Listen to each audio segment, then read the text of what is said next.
Thomas the tank engine has worked his branch line for many years and knows it very well.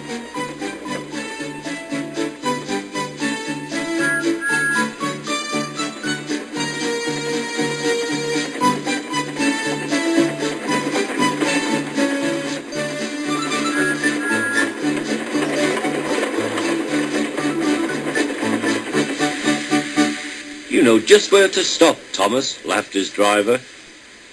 You could almost manage it without me. Thomas had become conceited. He didn't realize his driver was joking. Later, he boasted to the others. Driver says I don't need him now. Don't be so daft, snorted Percy. I'd never go without my driver, said Toby earnestly. I'd be frightened. Huh, boasted Thomas. I'm not scared. You'd never dare. I would then. You'll see. The next morning the firelighter came. Thomas drowsed comfortably as the warmth spread through his boiler. Percy and Toby were still asleep. Thomas suddenly remembered. Silly stick in the muds, he chuckled. I'll show them. Driver said I could manage without him. I'll just go out. Then I'll stop and wheesh. That'll make them jump. Thomas thought he was being clever.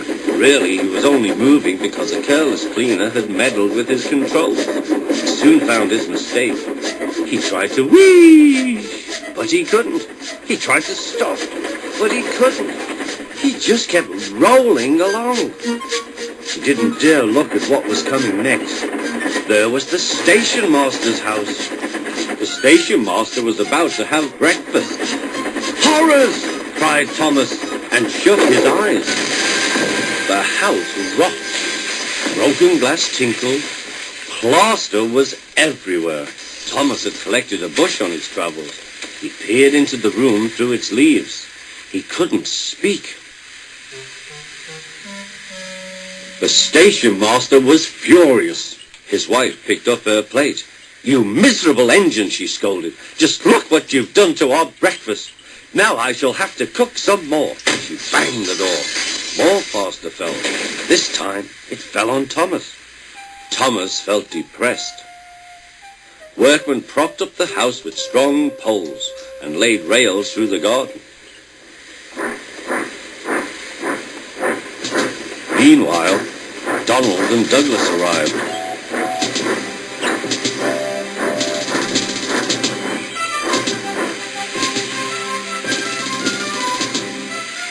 Don't bash yourself, Thomas.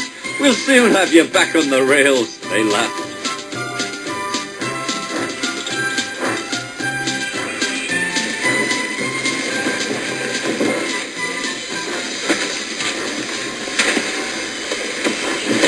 Donald and Douglas, puffing hard, managed to haul Thomas back to safety. Bits of fencing, the bush, and a broken window frame festooned his front, which was badly twisted. The twins laughed and left him. Thomas was in disgrace. There was worse to come. You are a very naughty engine. I know, sir. I'm sorry, sir. Thomas's voice was muffled behind his bush. You must go to the works and have your front mended. It will be a long job. Yes, sir.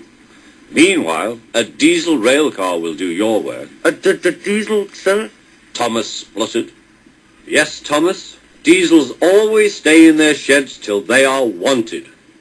Diesels never gallivant off to breakfast in station masters' houses.